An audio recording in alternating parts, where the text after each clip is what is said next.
Good morning. Ang kuda sa day, please. Ha? Lagot kayo mga basers ni Diwata. Dapat lang sa basers. Si Diwata. Ngayon siya nga.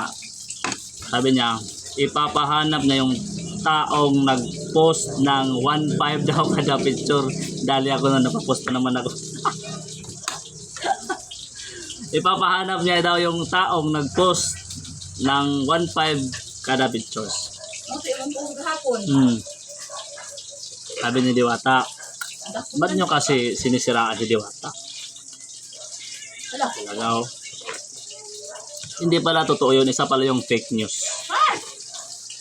Yung nabasa natin doon sa Instagram natin, sa Facebook, na 1.5 daw kada pictures.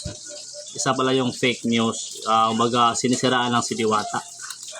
So, ngayon, sabi niya, ipapahanap niya yung tao na yun. Lagot kayo. Kasi wala kasi kayong magawa. Sinisiraan nyo lang lagi si Diwata. Mangat na yung tao. Hindi lang hindi hindi lang nakabigay ng oras sa inyo. Nagagalit na kayo. Hindi lang nakapag-picture sa inyo.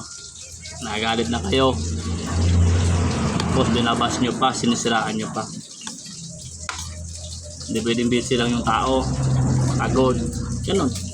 Saka isa pa, may negosyo. Tama Kasi hindi nabalik. Tama naman si Diwata. May negosyo siya kaya hindi niya masadong Kasi hindi nabalik. na-entertain yung ibang mga creator, di ba? So, pagpasensyahan nyo na kasi mas priority niya yung negosyo niya. Ito lang.